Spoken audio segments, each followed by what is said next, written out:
2021년 박정기 교수님, 저희 지금 명예 교수님이신데 박정기 교수님 연구실에서 박사학위를 받으셨고요. 지금 저희 학과에 박정기 교수님 연구실에서 박사학위 받으신 분이 두 분 계세요. 유리탁 천한수 교수님이 거기서 하셨고, 그리고 같은 연구실에서 박정기 교수님 연구실에서 박사학위 2007년에 하시고, 그 다음에 후닥으로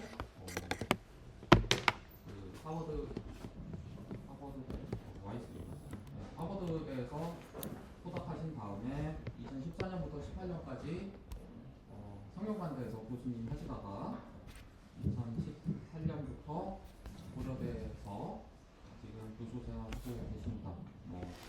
상을 무지막지하게 받았습니다. 2014년, 25년 연속으로 사이테이션 엘세비어 기준으로 해서 세계 최상위 2% 연구자 지정도 되셨고, 그 다음에 과기정통부 장관상, 국가연구개발 백전, 명예전당 대상이 많습니다. 엄청 성공 많이 하시고 예전에 학위 하시는 동안에는 삼성 휴먼테크 임상도 하셨고요. 지나가는 길 전부 다 엄청나게 잘하셨던 분입니다. 예전 15년 전에 저희 졸업하신 저희 동창 여러분의 선배님, 자, 뜨거운 박수로 이동 교수님. 네, 반갑습니다. 21년 전이죠. 21년 전에 석사 입학했었고요. 15년 전에 졸업했습니다. 그때 제가 수업 들었던 콜로키움 들었던 이 장소에 이렇게 서서 카이스트 화학과에서 이렇게 콜로키움 톡을 하게 돼서 대단히 영광이고요. 감회가 새롭고요. 제가 오늘 말씀드릴 내용은 지구와 태양 사이에서 열 에너지 교환에 관련된 내용입니다. 여기가 이제 화공과다 보니까 제가 지금 하는 일은 사실 화공 재료를 이용해서 전자공학이나 물리학에 요구되는 여러 가지 문제를 풀려고 하고 있거든요. 어떻게 보면 세계 학문 분야의 접점에서 연구를 하고 있는데, 그렇다 보니까 사실 제가 콜로키움에 초청이 되는 학과가 화공과가 여기가 처음입니다. 화공과 출신이 들어오고 대부분 이제 물리학과나 전자공학과 가서 톡을 하는데, 오늘 제일 화공스러운 톡을 해야겠다고 해가지고 연력학 얘기를 끌고 왔습니다. 재미없겠죠? 근데 제가 연력학 얘기를 하면서 동시에 제가 알기로 이제 카이스트 화공과에서 이제 태양전지 연구하는 친구들이 좀 많은 걸로 알고 있거든요. 태양전지 연구하시는 분 쑥스럽나요? 손 드셔도 되고요.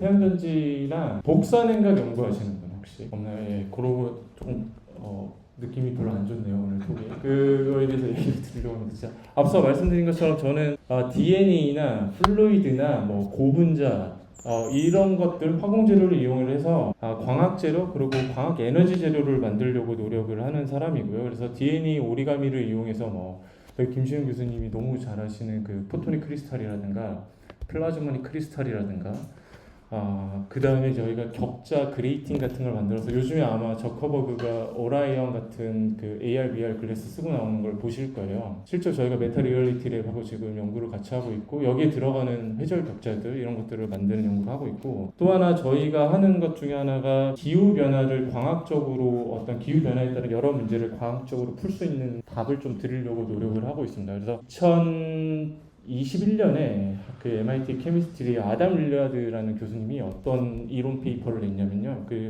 오게닉 다이 있죠. 우리 화학공학도들이 익숙한 오게닉 다이들 사이의 몰레큘 사이의 거리와 오리엔테이션을 잘 제어를 하면은 상산압에서 상압에서 퀀텀 스테이트를 파퓰레이션을 제어할 수 있다는 이론 논문을 냈고, 저희가 그거를 리프로듀스 했을 때 맞는 것 같아요. 그래서 저희가 그 이론을 가지고 DNA 나노 기술하고 접목을 해서 퀀텀 레저버어 컴퓨팅이라는 것을 하고 있습니다. 지금 사실 레저버어 컴퓨팅이 극저온에서 고압에서 유지가 되다 보니까 대부분 이제 수백 와트급의 에너지 소모가 필요한데, 얘가 되면은 나노와트급으로도 레저버어 컴퓨팅 퀀텀 스테이트를 가지고 할 수가 있어요. 그러면 훨씬 더 에너지 소모량이 줄면서도 빠른 컴퓨테이션이 가능해서 이걸 하나가 하고 있고, 두 번째로 저희가 하는 게 이제 지구와 태양 사이의 열 에너지 교환을 예를 들어 태양전지라든가 복사냉각기를 이용을 해서 제어를 해서 기후변화에 따라 에너지 문제를 풀려고 하고 있고, 오늘 드릴 말씀이 이 후자에 대한 겁니다. 자, 연력학에서 저희가 처음에 시작을 할 때 캐노니컬 앙상블이라는 걸 배워요. 그래서 캐노니컬 앙상블이 힙 레저버가 있고, 여기에 시스템이 연결되어 있을 때 둘 사이의 에너지 교환을 어떻게 되고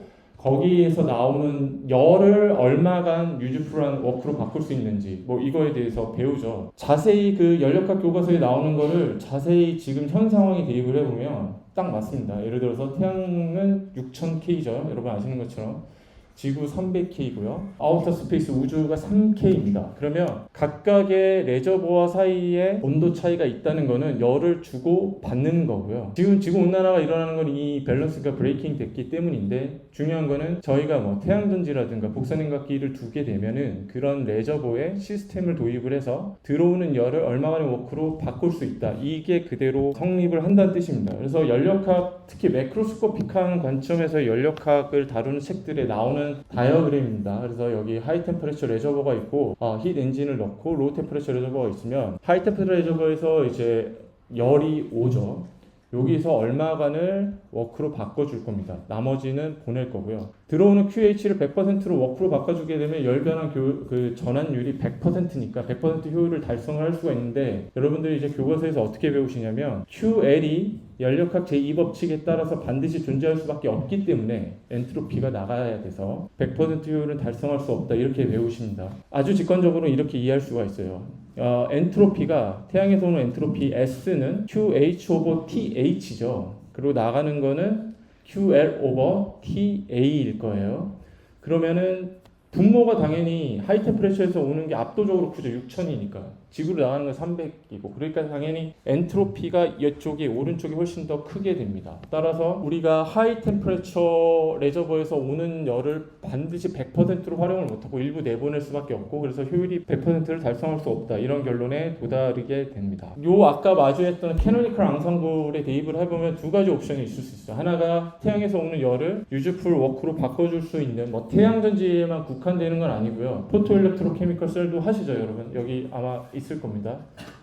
부끄러워 손을 안 들겠지만 있어요. 반드시 그렇죠. 포토일렉트로케미컬 셀도 있고 최근에는 몰레큘의 아이소머라이제이션을 빛을 받아서 유도를 해가지고 빛 형태로 오는 열을 저장을 한 다음에 필요할 때 릴리즈하는 시스템도 있거든요. 이게 몰레큘러 솔라 서머 스토레이지라고 해서 이쪽에서 제일 유명하신 분이 한국계 UCSB의 그레이스한 교수님이거든요. 얼마 전에 사이언스 나왔고 그것도 그런 방법도 있고 그러니까 모두 포함해서 태양열을 수확하는 요거를 저희가 이제 파지티브 일루미네이션 이렇게 부를게요. 이것뿐만 아니라 지구가 300K이고 우주가 3K이기 때문에 우리가 또 내보내는 열이 있습니다. 복사열 형태로. 그걸 네거티브 일루미네이션 이렇게 부르고 이 두 가지 상황이 다 아까 말씀드린 그 서멀 에너지 컨버전 다이어그램으로 이렇게 표현이 되죠. 둘이 똑같습니다. 네거티브나 파지티브 일루미네이션 둘 다 똑같은데 뭐만 다르냐면은 하이 템퍼레처와 로우 템퍼레처 레저버의 온도만 다를 뿐이에요. 그렇죠? 이 시츄에이션에서 자 볼게요. 카르노가 알려준 굉장히 중요한 사실이 뭐냐면 앞서 말씀드린 것처럼 들어오는 하이 템퍼레처 레저버 요 워크 오버 QH 요게 이제 에너지 변환 효율이 될 건데 이거를 풀어서 설명 1-QL 오버 QH 이렇게 쓸 수 있거든요. 근데 열이라는 거는 사실 물리량 중에서 측정이 되게 어려워요. 근데 카르노가 했던 중요한 기여 중에 하나는 이 QL과 QH 각각을 템퍼레처로 그냥 디렉트하게 바꿀 수 있다는 겁니다. 그러면 TL 오버 TH가 되고 6000과 300을 각각에 넣으면 95% 에너지 변환 효율이 나와야 된다라는 결론에 따르게 되는데 실제로 태양전지에서 지금 시오리티컬하게 나올 수 있는 효율의 어퍼 리밋이 얼마죠? 샤클리-카이저 리밋이라는 거를 아마 달고 살 텐데요. 그 샤클리-카이저 리밋이 1961년도에 나왔고 그 이론에 따르면 95%에 절대 도달을 못하고요. 완전히 셀의 온도를 0K로 맞춰서 엔트로피 로스가 전혀 없을 때조차도 44%. 그러니까 상온에서 300K 정도로 올라가게 되면 엔트로피 로스가 좀 생기면서 31에서 33%밖에 안 나온다. 그 이유가 뭔지에 대해서 오늘 제가 설명을 드리고 그거를 연력학적으로 어떻게 극복을 할 수 있으며 저희가 이제 우리는 화학공학도니까 화학공학 재료로 어떤 기여를 할 수 있는지에 대해서 말씀드리려고 해요. 열이 태양에서 지금 지구로 오기 때문에 컨덕션이나 컨벡션의 이함은 아니고 단 하나죠. 레디에이션이죠. 원래 히트 트랜스퍼는 세 가지 메커니즘에 의해서 되는데 컨덕션, 컨벡션은 당연히 안 되고 레디에이션에 대해서 되고 태양을 블랙바디로 볼 수가 있기 때문에 블랙바디 법칙을 따릅니다. 그냥 블랙바디 라디에이션이고 이걸 우리가 플랑크 법칙 이렇게 부르죠. 그래서 플랑크가 1800년 후반에 플랑크 상수를 도입을 하면서 흑체의 온도에 따라서 어떤 파장에 어떤 세기의 전자기파가 열 형태로 나오는지를 우리에게 알려줬습니다. 당시에는 어떠한 현대 물리에서 저희가 배우는 다양한 개념들이 없었던 시절이에요. 약간 임피리컬하게 실험을 하면서 법칙을 앱스트랙 아웃을 하다가 플랑크 컨스턴트를 딱 도입을 했더니 그게 다 맞아 들어갔다는 거고, 이게 퀀텀 미케닉스의 시작이죠. 근데 이게 재밌는 거는 나중에 이제 아인슈타인의 그 광양자설이 나오고 드브로이의 물질파가 나오고 1928년도 되면은 중요한 발견이 또 나오죠. 하이젠베르그의 불확정성 원리가 나오고 보즈 아인슈타인의 통계물리가 나오면서 1930년까지 40년까지 새로 밝혀진 물리학을 접목을 하면은 플랑크가 얘기했던 이 플랑크 법칙이 그대로 나옵니다. 그게 굉장히 위대한 법칙이고요. 임플리케이션 딱 간단해요. 흑체의 온도가 낮을수록 장파장에서 적은 세기의 레디에이션이 나온다는 거죠. 저희가 태양의 온도가 6000K인 건 어떻게 하냐면 태양에 가본 적이 없죠. 어느 누구도. 측정을 못해도 이걸로 아는 거예요. 그러니까 레디에이션 스펙트럼을 딱 보고 흑체의 온도로 흑체라고 가정을 하면 태양이 한 6000K 정도 되는 게 맞다. 그러면 제가 뭐 이걸 발표로 하면 어떤 친구가 와서 제가 책에서 봤더니 5880K던데요. 그럴 수 있죠, 그죠? 그게 이제 측정하는 위치에 따라서 약간 다를 수는 있습니다. 저는 참고로 유튜버도 합니다. 그래서 제가 이거를 어떤 물리적인 함의가 있는지를 다 풀어 쓰고요. 이게 파이썬 10줄이면은 이거를 다 재현할 수가 있거든요. 그래서 제가 뭐 파이썬 코드를 띄워놓고 읽는 게 아니라 제가 라이브로 치는 걸 다 보여드립니다. 10줄이면 되니까 관심을 갖고 꼭 해주십사.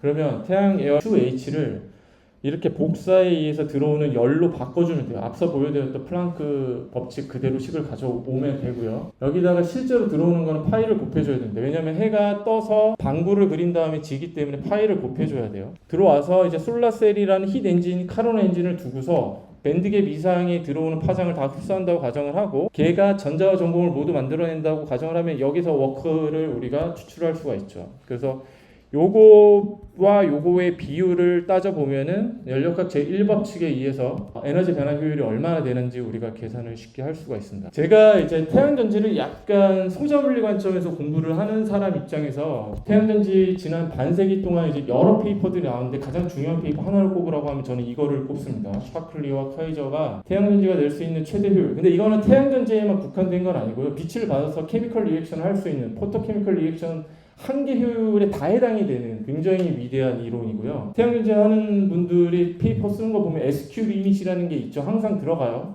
대부분. 거기에 SQ가 샤클리 카이저 리밋입니다. 그래서 당시에 발표됐던 페이퍼를 잠깐 살펴보면 첫 번째, 두 번째 이 두 가지 스텝으로 나눠서 이론 계산을 했고요.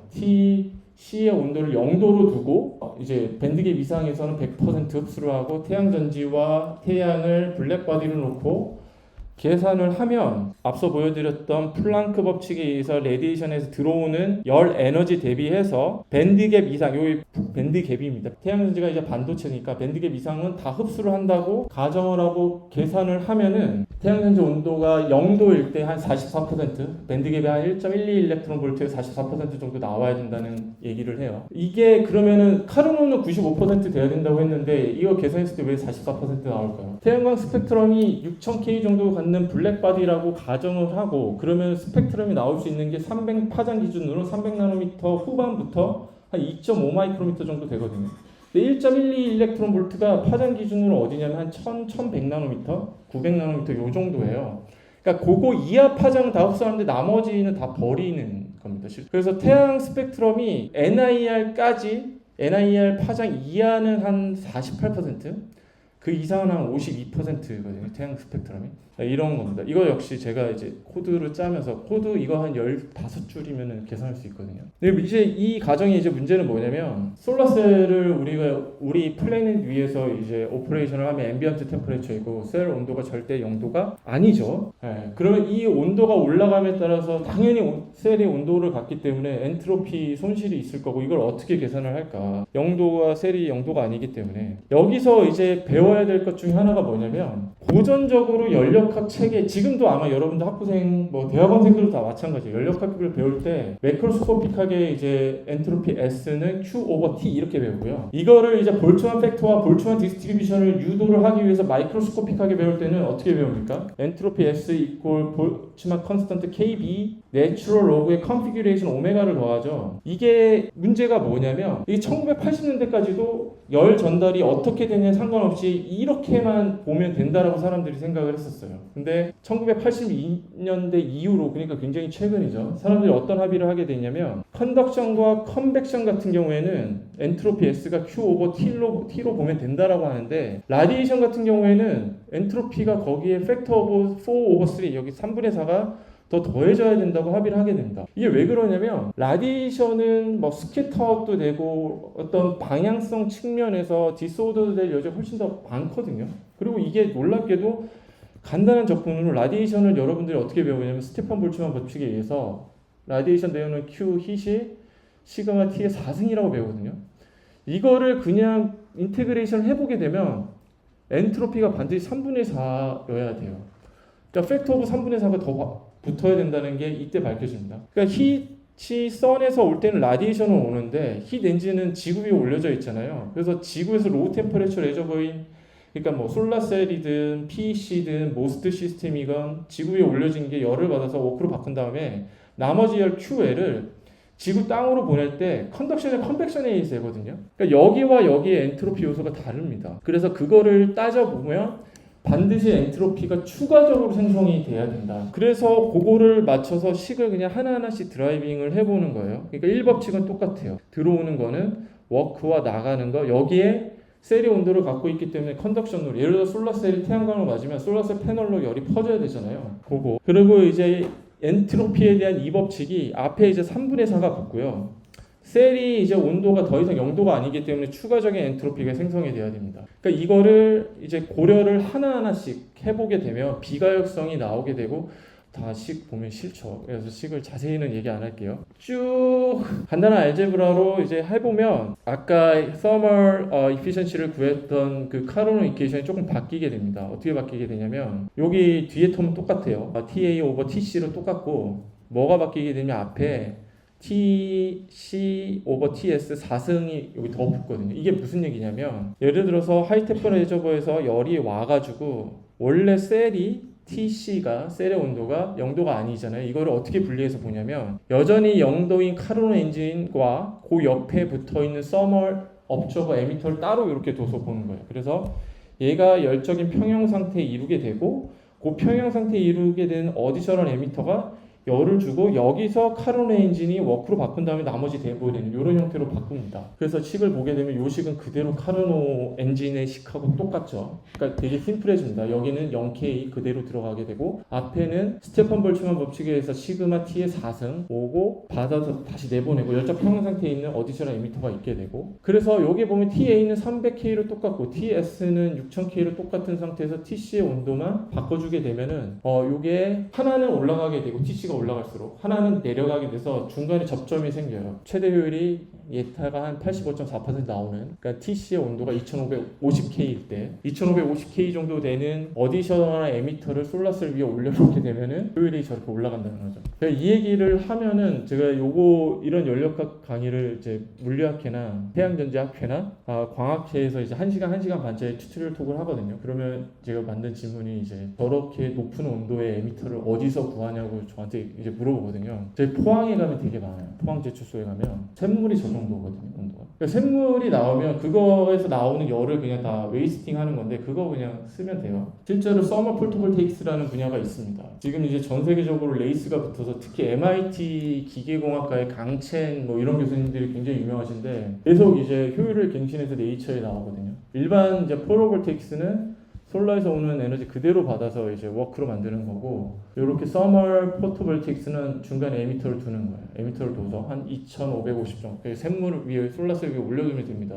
그럼 효율이 많이 올라갈 수 있다. 단일 정션으로 아까 말씀드린 것처럼 31에 33%가 어퍼 리밋인데 샘물 위에 올려두게 되면 어떻게 44, 45 정도 지금 나와요. 그러니까 이 원리를 유심히 봤던 분이 계세요. 그러니까 그 윌리엄 샤클리였고 아까 샤클리 카이저님이 이제 그 샤클리입니다. 있습니다. 그리고 여러분들이 사실 샤클리를 보통 어떻게 알죠? 트랜지스터 처음 만든 분으로 알고 있죠, 많이. 근데 샤클리가 사실 트랜지스터 같은 전자공학 혹은 그 솔리드 스테이트 피직스에만 그 기여를 하신 게 아니라 되게 여러 분야에 기여를 하셨고 그 중에 하나가 이제 이 태양전지인데, 샤클리라는 사람의 천재성이 이제 이런 데서 나옵니다. 그러니까 영도가 아닌 셀에 이제 어떻게 이걸 바라볼까. 그래서 앞서 말씀드린 거랑 똑같아요. 하이템퍼 레저버에서 오는 힛을 받고 다시 내보내서, 이게 이제 키르호프 법칙이죠. 열적 평형 상태에 도달을 하면 얘랑 다시 0K를 갖고 있는 셀 사이에서 열적 평형 상태에 다시 도달을 해서 일부의 워크를 바꾸게 되는 이런 형태로 보면 된다. 그래서 아까랑 똑같대. 이제 온도가 셀의 온도가 0K가 아닌 상황을 물리적으로 반영을 하기 위해서 셀이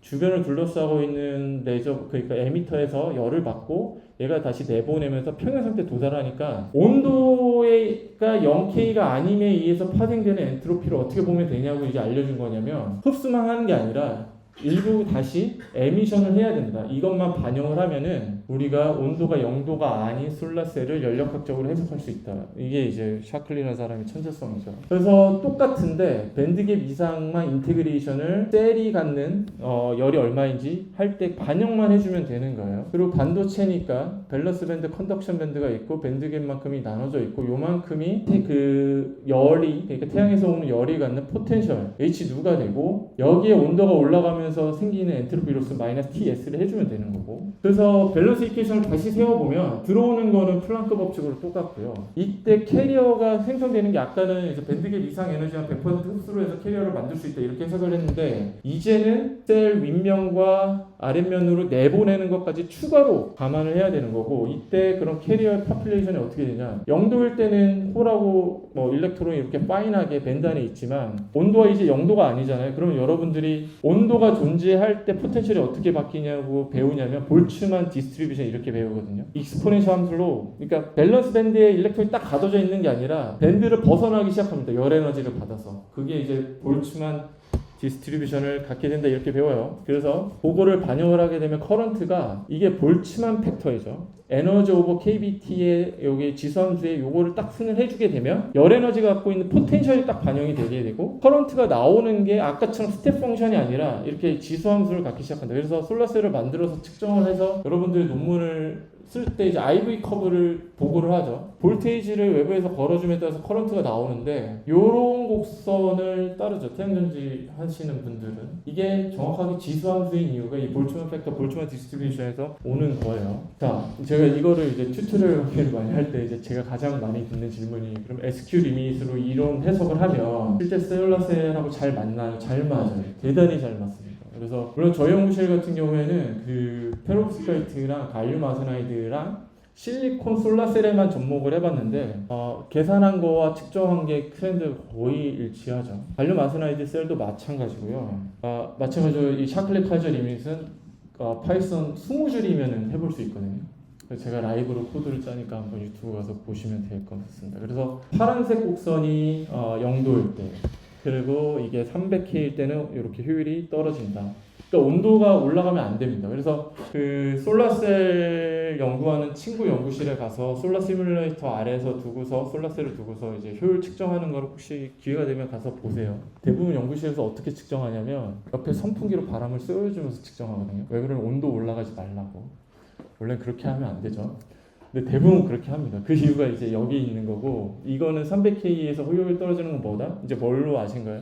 엔트로피 로스다. 이것도 아신 거죠. 그러니까 제가 이제 탁구생들하고 대학원생들한테 되게 강조하는 게, 그냥 연구실에서 프로토콜 배워가지고 실험하고 이러지 말고 기계적으로 관성적으로 하지 말고 그 비하인드에 있는 원리를 좀 깊게 이해하려고 노력을 해라. 그 다음에 두 번째가, 여러분들이 이제 제가 학부 때 돌이켜 보면은 학부생이나 대학원 전연차 때 이제 코스옥을 들으면서 힘들었던 게 이게 어떻게 쓰이는지 이게 감이 전혀 없었거든요. 근데 실제로 여러분들이 굉장히 중요하게 배우는 뭐 일반 물리, 일반 화학, 연력학, 전자기학 이런 것들이 여러분들 하는 실험에 직접적으로 반영이 다 돼 있습니다. 굉장히 깊게. 그러니까 그런 펀더멘탈들을 잘 공부했으면 좋겠고. 자, 온도 올라가는 거 요거 조금만 더 볼게요. 온도 올라가는 문제. 자, 태양광, 포톤 모두 우리가 프리 에너지를 갖고 있다고 얘기를 해요. 그래서 우리 아인슈타인이 알려줬던 것처럼 플랑크 컨스턴트의 프리퀀시 곱하면은 그 포톤이라는 양자화된 입자가 갖고 있는 에너지가 되고, 그러면은 갖고 있는 에너지 E 이꼴 H 누가 되면 딱 좋은데 실제는 그게 안 되죠. 빛이라는 포톤 입자도 당연히 엔트로피를 갖고 있기 때문에 온도를 갖고 있는 만큼 이게 포텐셜을 잃어버리게 되게 설계가 돼 있습니다. 이게 우리가 프리 에너지로 배우는 거죠. 그럼 얘가 이제 어떻게 되는 거냐, 조금만 더 스키매틱하게 설명해 드릴게요. 0K 같은 경우에 컨덕션 밴드와 밸런스 밴드 이렇게 분리돼 있고, 정확하게 얼마일까? 델타 E 에너지, 이게 솔라셀에서 얘기하는 볼테이지, 혹은 모스트에서 얘기하는 볼테이지, 혹은 PEC에서 얘기하는 볼테이지예요. 온도가 올라가게 되면 밴드가 스미어됩니다. 어떻게 스미어된다고 그랬죠? 볼츠만 팩터에 의해서, 볼츠만 디스트리뷰션으로 스미어됩니다. 어떻게? 지수함수 익스포넨셜의 마이너스 에너지 오버 KBT. 그렇게 되면은 그게 뭐냐, 볼츠만 디스트리뷰션에 의해서 에너지 손실이 뭐냐, 정확하게 엔트로피만큼 없어지는 거예요. 사실 미국에서 학부생들한테 에너지라고 잘 안 가르치고 엑서지라고 가르칩니다. 그러니까 이게 뭐냐면 실제로는 포텐셜을 이만큼 갖고 있어도 엔트로피는 존재할 수밖에 없죠. 우리 열 에너지 하에 있으니까 이만큼 에너지를 잃어버려야 되기 때문에 실제로는 엑서지 기준으로 에너지를 다 따져야 된다. 그래서 엑서지라고 해요. 용어가 약간 덜 익숙하실 수 있는데 칼텍이나 하버드 학부생들은 이거 당연히 다 알고 있습니다. 굉장히 시리어스하게 가르쳐주고요. 그러면 어떤 결론에 도달하냐, 볼츠만 팩터에 의해서 우리가 낼 수 있는 볼테이지 정의할 수 있죠. 그리고 제가 이제 되게 강조하는 건데, 그러면 얘를 매크로스코픽한 거시적 파라미터로 어떻게 할 수 있냐, 솔라셀이 얼마 빛을 내는지 보면 알아요. 이 얘기를 제가 하면은 대부분이 저게 무슨 얘기지 이렇게 받아들이십니다. 왜냐하면 솔라셀은 빛을 받아서 파워를 내는 건데 내가 빛을 낸다니 이게 무슨 말이냐 이렇게 반응을 하시거든요. 근데 이게 왜 그러냐면, 제가 왜 이 얘기를 하냐면, 여기에 일렉트론하고 홀이 있는 상태에서 빛을 받아서 올라가잖아요. 그럼 얘가 PN 정션으로 바로 못 빠져나갑니다. 대부분이. 예를 들어서 실리콘 같은 경우에는 두께가 100마이크로미터 정도 되거든요. 얘네 카이리어 라이프 타임이 30 마이크로세컨드 이렇게 되는데, 전극으로 빠져나가기 전에 반드시 리컨비네이션이 돼야 돼요. 근데 리컨비네이션이 됐다고 그래서 걔가 에너지를 잃어버리는 거 아니거든요. 왜냐하면 빛을 받은 만큼 올라갔다가 다시 내려오면서 그만큼 빛을 내는 거니까, 에너지를 내는 거니까 에너지 그냥 보존되는 거예요. 근데 만약에 캐리어가 올라갔다가 전달이 되다가 뭐 디펙 같은 거에 트랩이 되면 걔는 잃어버리는 거죠. 그래서 레디에이션을 하면서 내려오는 일렉트론들은 그냥 원래 자리로 돌아가는 거지 손실이 아니에요. 그리고 걔네들이 많으면 많을수록 액티브한 캐리어가 많다는 뜻입니다. 볼테이지를 많이 내는 거고. 그래서 제가 얘기하는 게 밖으로 일렉트로 루미니센스가 얼마가 나오고 불의, 그러니까 다크 상태에서 올라가는 거 비율이 얼마냐, 요것만 따지면은 실제 솔라셀이 낼 수 있는 실제 포텐셜을 알 수 있다. 그래서 볼테이지를 정의하는 식이 밴드갭 차이 에너지에다가 그 루미니센스 얼마나 낼 수 있냐, 요걸로 보면은 딱 돼요. 그래서 반드시 좋은 태양전지는 좋은 LED여야 돼요. 좋은 LED가 좋은 태양전지가 돼야 되고, 두 개의 그냥 빛의 경로만 인버스할 뿐이지. 그래서 이렇게 보면 계산을 해보자고요. 이제 전산공학의 좋은 점은 앉아서 보고 싶은 물리량이 어떤 영향을 미치는지 다 해볼 수가 있습니다. 언리얼리스틱해도. 자, 그래서 온도를 그냥 컨티뉴어스하게 낮추면 효율 컨티뉴어스하게 올라가죠. 이 얘기는 뭐냐면, 태양전지 효율을 높이는 아주 단순한 방법은 뭐냐면 온도를 낮춰주면 된다는 뜻이고, 태양전지 실험하는 데서 이렇게 선풍기 켜놓고 솔라 시뮬레이터 대항해서 측정하는 이유도 바로 그거이고요. 우주에서 태양광을 해야 되는 레저 원리를 우리나라 유튜버들이 유독 강조하는 것 중에 하나가 24시간 태양광을 받을 수 있다는 건데요. 더 중요한 레저 원리가 여기 있습니다. 3K죠. 태양전지 효율이 훨씬 높아요. 여기서 훨씬 더, 미국에서는 이렇게 얘기가 많이 되거든요. 실제로 우주에 올려서 인공위성으로 태양광을 받을 때 인공위성이 초당 7km 갑니다. 근데 24시간 밖에 하려면 이 큰 앵귤러 모멘텀 하에서 계속 돌려줘야 되거든요. 에너지 계산을 하면요, 똔똔이에요. 그냥 별로 효율적이지 않다. 그러면 자, 결론은 되게 단순합니다. 태양전지에서 솔라에서 오는 서멀 에너지 하비스팅 효율을 높이려면 더 이상 에너지를 쓰지 않고 태양전지 효율, 그 태양전지 온도를 낮춰줄 수 있으면 되거든요. 저희를 포함해서 사람들이 많이 주목하고 있는 것 중에 하나가 복사 냉각이라는 거예요. 그래서 복사는 방금 얘기했던 플랑크 법칙이고, 냉각은 그 복사를 통해서 냉각한다는 뜻이죠.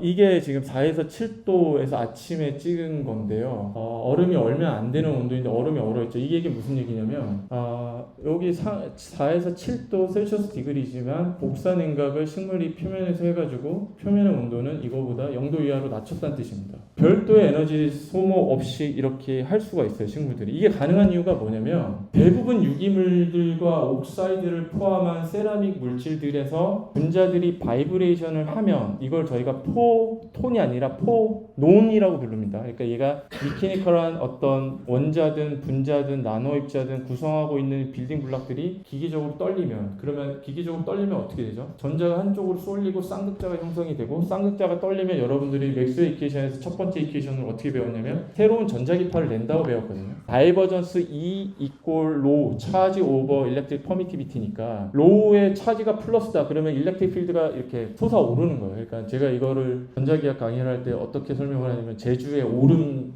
상상하면 된다고 하거든요. 플러스 차지에서 일렉트릭 필드가 확 나오고 마이너스 차지로 수렴해서 들어가거든요. 요게 떨려서 새로운 파가 형성이 돼요. 그게 복사하고 포논에 의한 복사입니다. 근데 되게 신기한 게 아까 플랑크 법칙에서 300K일 때 나올 수 있는 전자기파의 파장 범위가 5마이크로에서 15마이크로 정도예요. 근데 지구 대기가 거기에서 완전히 투명합니다. 투명했어요 원래. 그래서 태양에서 열을 받더라도 지구가 열을 잘 그런 형태로 복사해서 잘 내보냈었기 때문에 밸런스가 맞아서 지구온난화가 안 일어났던 거예요. 근데 대기 중에 뭐가 많아졌냐면 CO2가 많아졌죠. 유기물, 그러니까 카본을 포함한 물질들과 세라믹들이 그런 중적외선 파를 굉장히 잘 흡수해서 포논 바이브레이션을 해요. 그러니까 지구 표면에서 나가려던 열이 대기에 갇혀서 다시 다운워드로 우리한테 돌아오고 있는 상황이고, 이게 지금 날이 갈수록 심해져서 지구온난화가 세지고 있는 거거든요. 제가 12년도 14년도 하버드에서 포닥할 때 30도 넘어가면 이상기후라고 했어요 그때. 네. 근데 제가 24년부터 25년 동안 연가 때문에 1년 동안 보스턴에 또 있었거든요. 정확하게 같은 장소에. 수시로 30도 넘어갑니다. 예전에 보스턴 되게 춥다고 그랬었는데 안 추웠어요 별로. 이번에 눈도 별로 안 와요. 되게 시리어스한 문제입니다 이게. 그러니까 보시는 것처럼 이렇게 분자가 이렇게 떨리고 있죠. 요거를 뭐라고 했죠? 포논이라고 했어요. ON이 붙다는 건 입자고, 이게 약간 컨타이즈드 된 형태로 에너지 바이브레이션을 하기 때문에 저희가 포논 이렇게 부릅니다. 그래서 CO, 뭐 CH, 뭐 옥사이드들 이런 거 다.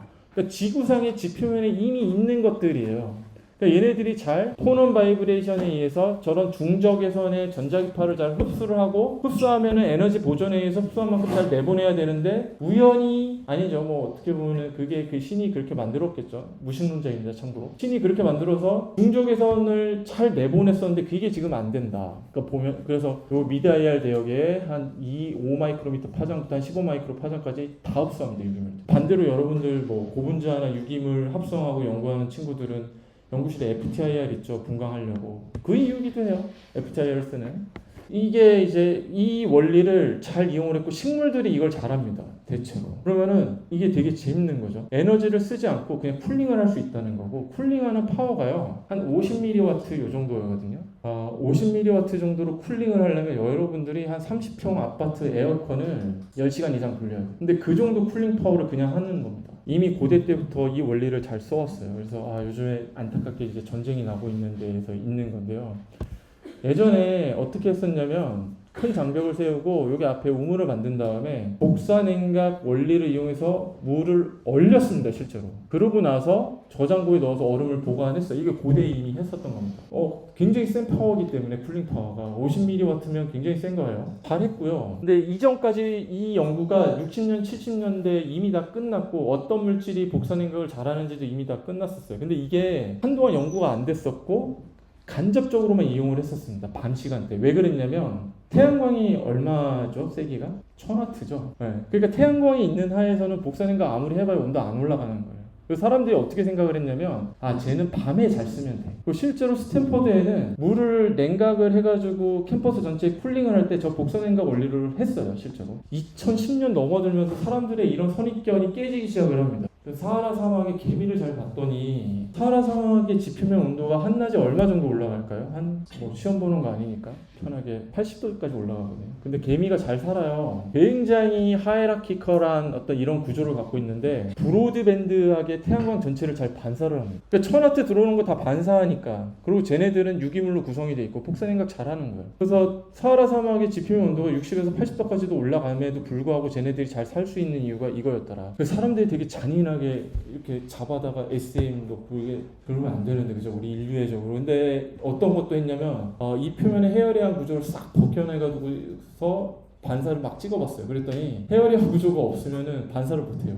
페어링한 구조가 있어야지 반사를 잘하더라. 비슷한 시기에 그 전자기학, 우리처럼 전자기학 광학재료 연구하는 사람들이랑 반드시 아는 분이 계시거든요. 그 스탠포드의 샤너이판이라는 분이신데, 이분은 원래 이론 광학자세요. 이론만 하시다가 이분의 첫 실험 논문이 2014년도에 네이처에 실리는데 뭐냐면요, 낮 시간대 복사냉각이 될 수 있다는 걸 처음으로 밝혀내십니다. 근데 원리는 되게 단순했어요. 어떻게 하셨냐면, 포토닉 크리스탈하고 비슷한, 이거 포토닉 크리스탈이 아니라 바운드인 컨티넘 스테이트라고 약간 양자역학적인 원리가 도입이 된 구조를 이렇게 딱 그 복사냉각을 할 수 있는 물질을 올렸더니 태양광 전체를 당연히 이제 반사할 수 있게 설계가 됐고, 태양광 전체가 반사를 했더니 낮 시간에 이 구조만 두더라도 보세요.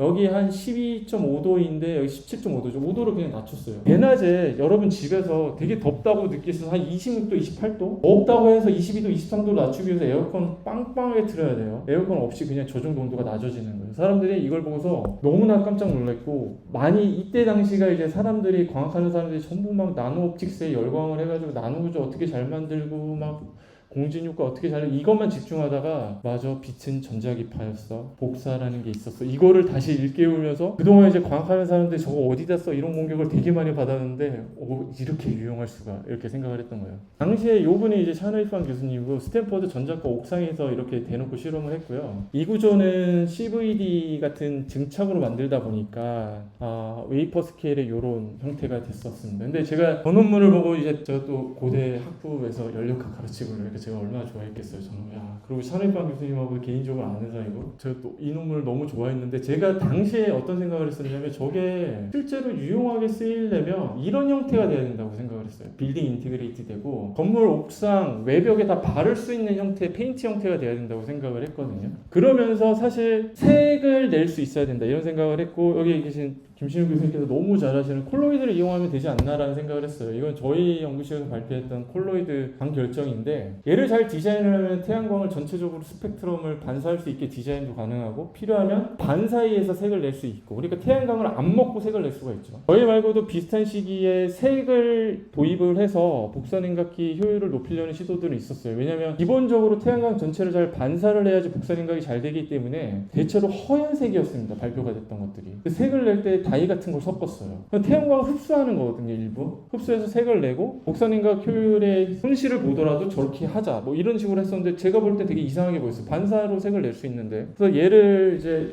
레진에 넣고 이렇게 쭉 바르면 여기서부터 여기가 10cm거든요. 실제로 라지 스케일도 되고요. 쿨링 페인트라는 게 팝니다, 실제로. 그래서 저희 거 건물 앞에서 찍은 건데, 쿨링 페인트랑 저희 거 비교하면 저희 게 온도가 더 낮게 설계를 잘 할 수가 있어요. 콜로이드는 이미 복사냉각을 잘하는 실리카, 뭐 폴리스타일에 이런 걸로 이미 너무 잘 나와 있습니다. 많이 팔기도 해요. 그 섞고 그냥 하면 그냥 되는.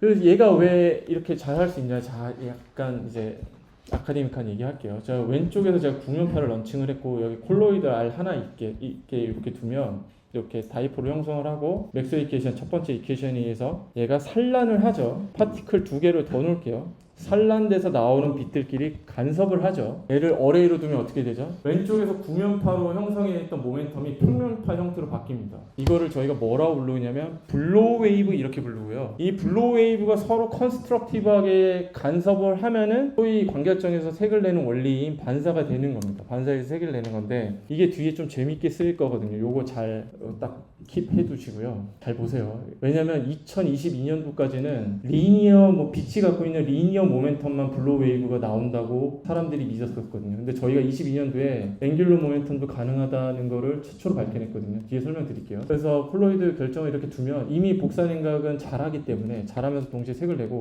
당시 이제 논문을 처음 냈을 때 거센 저항에 해가지고 논문이 랭묘밖에 안 나갔지만 지금 인용은 100번 이상 되고 있습니다. 그래서 저렇게 콜로이드 광결정 만들어가지고 저희 과 건물 앞에서 실험하면 돼요. 이게 실험이 재밌는 게, 밖에 나가서 실험하면은 온도가 떨어지는 게 그냥 팍팍 보입니다. 그러니까 친구들이 좀 좋아해요, 저희 애들이. 그래서 저희가 실리콘 솔라셀 위에 올려놓고 실험을 했는데, 대낮에 실리콘 솔라셀 온도가 65도 이렇게까지 올라갑니다. 효율이 팍팍 떨어지죠. 근데 제 위에 올려놓기만 하면 온도가 얼마 떨어지죠? 10도 이상 떨어지죠. 에너지를 더 쓰지 않았습니다.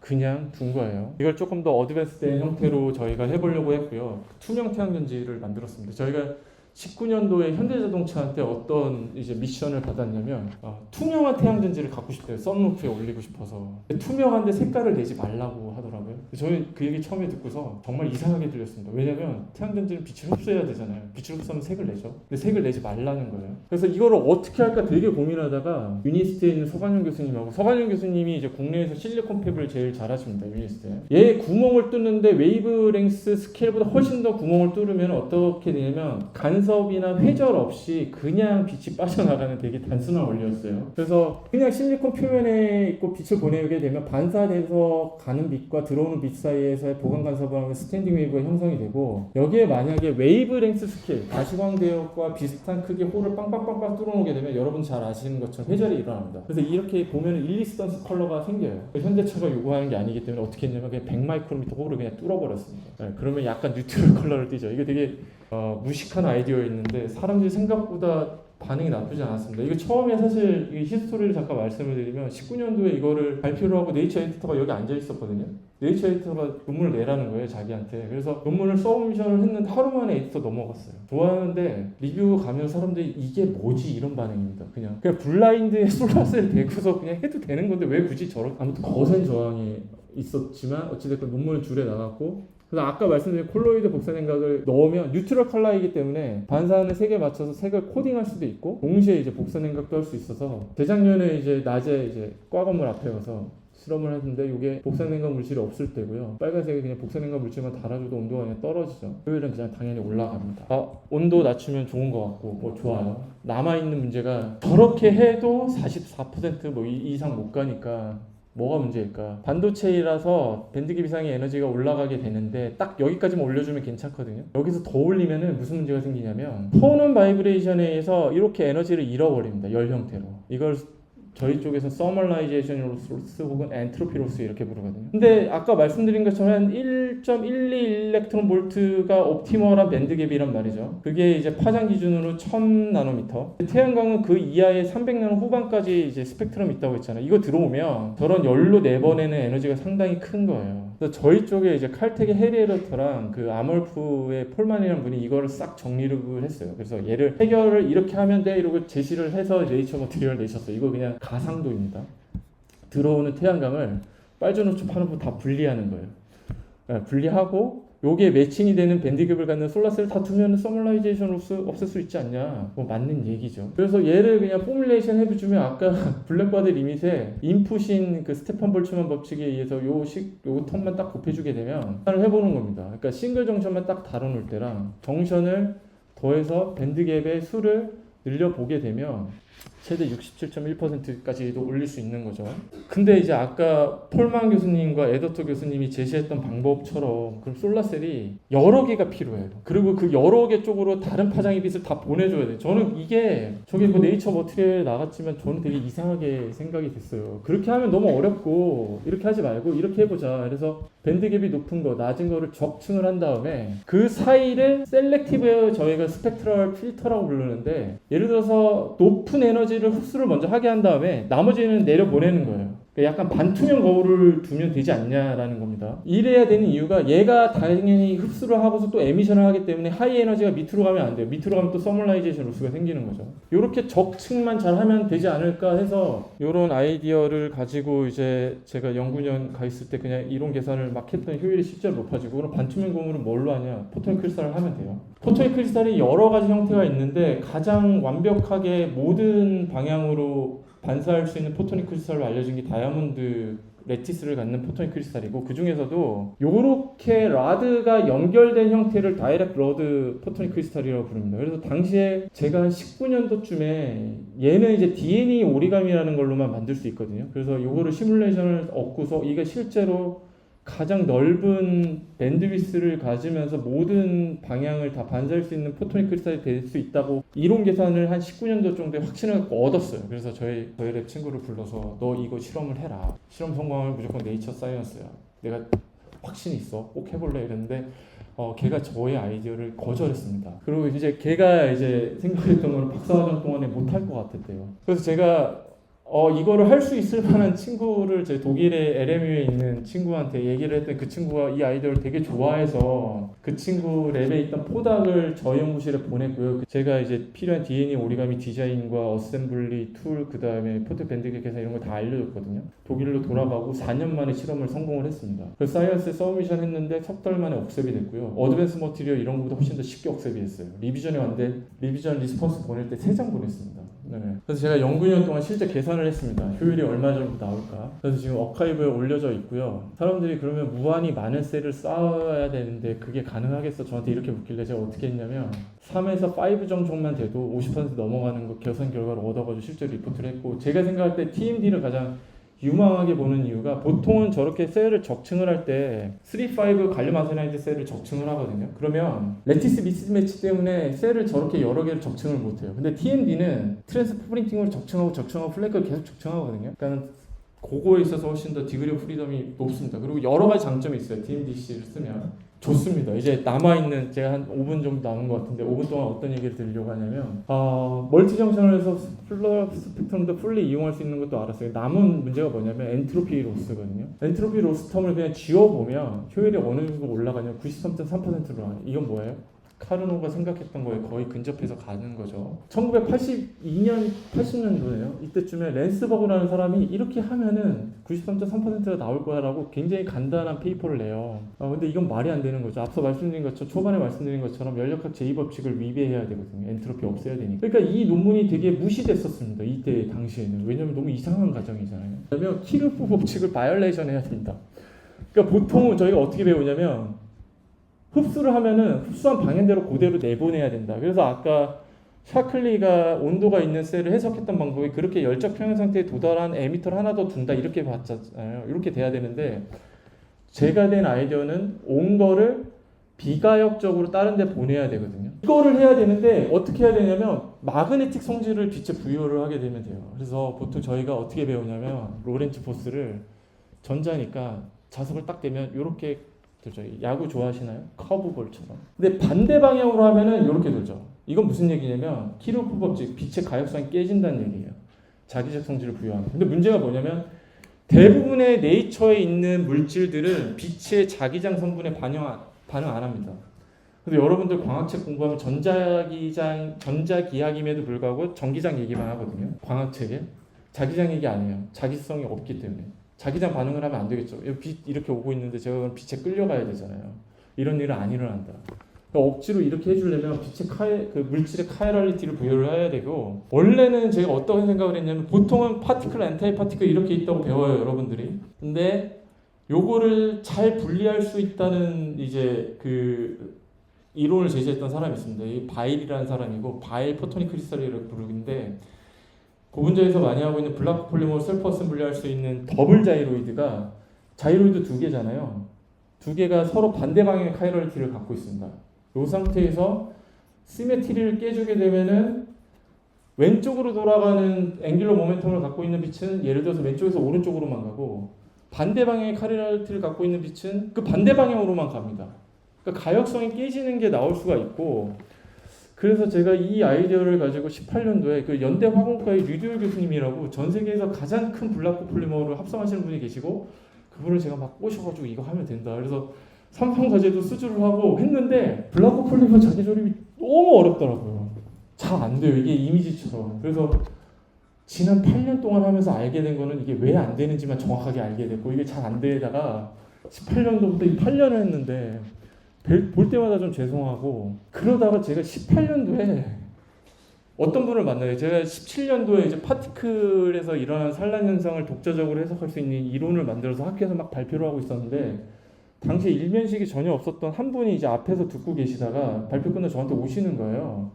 그게 서울대 재료공학과의 남기태 교수님이셨거든요. 그래서 내가 이런 입자를 합성을 했는데 나랑 일을 하자, 이론적으로 같이 좀 해석을 해보자 해서 요런 입자를 냈는데, 이게 2018년도에 네이처에 나갑니다. 이게 현재 기준으로 지구상에서 가장 강력한 자기장 반응을 갖고 있습니다. 카이럴리티에 따라서. 이거 말고 없어요. 이전까지는 저는 어떻게 하고 있었냐면 DNA로 파티클을 카이럴하게 조립해서 막 카이럴리티를 유도하고 있었는데, 이 입자를 실제 받아서 제가 측정해보고 제가 했던 걸 다 버렸습니다. 제 건 게임이 안 돼요. 네, 이 압도적인 파이널리티를 갖고 있고 블로웨이브 말씀을 드렸는데 이거를 헬리코이드라 부르고 헬리코이드가 어레이가 되면 저희가 뭐를 알았냐면 블루웨이브에서 앵귤러 모멘텀이 이제 보존이 될 수 있다는 걸 처음 알았어요. 더불어서 그게 아니라 그뿐만이 아니라 앵귤러 모멘텀이 보존이 되는데 상당히 크게 증폭이 되고 방향에 따라서 플립이 되는 걸 알았습니다. 이 얘기는 뭐냐면 파티클 표면에서 오른쪽에 헬리스티를 갖고 있는 판은 오른쪽으로만 가고 왼쪽에 헬리스티를 갖고 있는 판은 왼쪽으로만 가는 가역성이 깨지는 거예요. 너무 신이 났죠 이거 가지고. 그래서 왼쪽에 그냥 소위 얘기해서 로컬라이즈 서페이스 플라즈마 LSPR로 불리는 공진에서 얻는 건데 뭐 카이널리티 프로비 저빙도 안 되고 막 엉망이죠. 헤테로지니어스하고. 근데 이렇게 레티스의 블로우 모드를 결합을 하면은 훨씬 더 세지고 한쪽으로만 파가 갑니다. 그러니까 아까 제가 서멀 아이솔레이터로 힛을 이렇게 보내서 옆으로 보내고 옆으로 보내가지고 엔트로피 로스를 없앨 수 있는 게 이 물질로 가능한 거죠. 그래서 실제로 실험적으로도 확인을 했고 제가 이거 발표를 하면 많이 듣는 질문이 그러면 왜 그 아까 이론적으로 계산했던 거 실험적으로 안 해요? 라고는 질문을 되게 많이 받는데 저희가 지금 요거를 관찰을 한 건 가시광이고요. 아까 열 대역에서 하려면 중적에서까지 밀어야 되는데 그럼 파티클이 좀 커야 되거든요.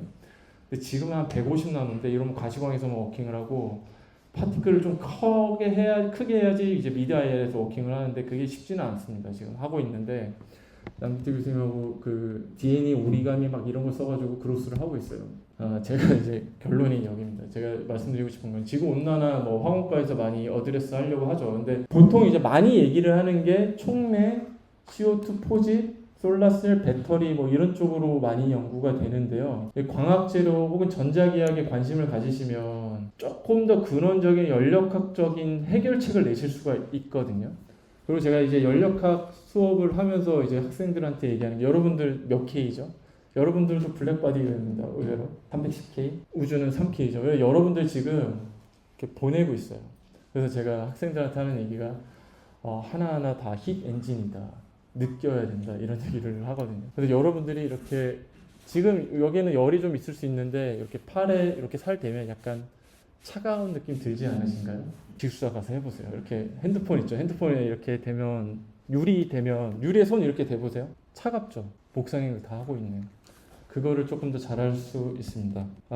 저희 연구실한테 이제 우리 랩의 모토를 얘기할 때 우리가 이제 카르노가 처음 전원문을 낸 게 1823년이거든요. 그래서 200년 전에 그 선인이 했던 얘기를 쫓아서 우리가 조금 임팩트 있는 연구를 해보자 이런 얘기를 좀 많이 하곤 합니다. 긴 얘기 들어주셔서 감사합니다.